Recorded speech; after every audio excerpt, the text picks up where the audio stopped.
Let's look at an error that is very common in the writing of young people, and that error is the comma splice. A comma splice is when a writer attempts to link two independent clauses with just a comma. Now, as you probably recall, an independent clause is something that can be a sentence by itself. It can be independent, an independent idea. Commas are just not strong enough to hold together two complete ideas. You have to think of punctuation in terms of strength. A comma is a very weak punctuation mark. Stronger than the comma is the semicolon. And then stronger than the semicolon is something like a period. You know, how emphatic is the stop?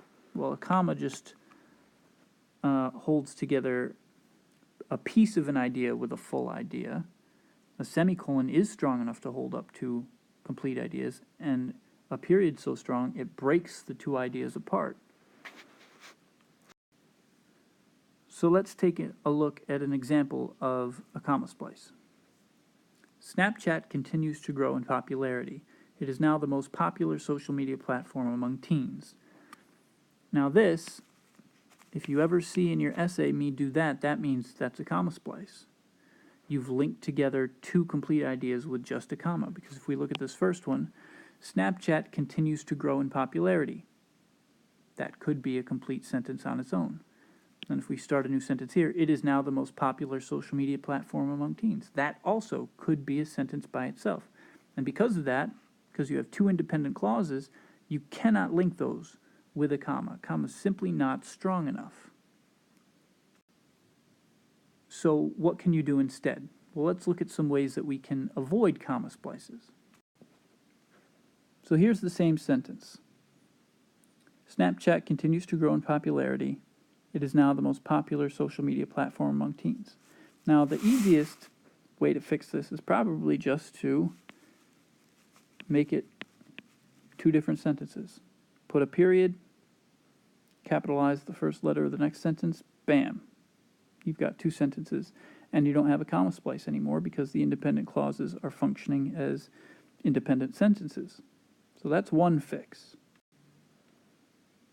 But let's say you want those two ideas to be in one sentence. You think they're related enough that they should be in the box of one sentence.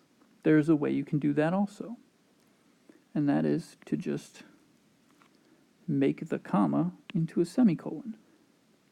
A semicolon is strong enough to hold up two complete independent clauses.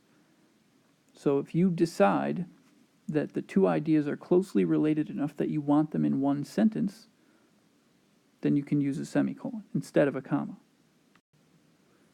Likewise, there are other forms of punctuation that, depending on the situation, could be used as well. For instance, if the second part of the sentence is an explanation of the first, you could use a colon, or you could also use a dash in some situations. So there are punctuation marks that work to separate independent clauses where a comma does not. And another way you can fix it is to keep the comma, but instead add a conjunction here. So if we kept the comma, but we add and, Snapchat continues to grow in popularity, and it is now the most popular social media platform among teens. Now that works, because a comma conjunction combination is strong enough to connect two independent clauses, whereas just the comma is not.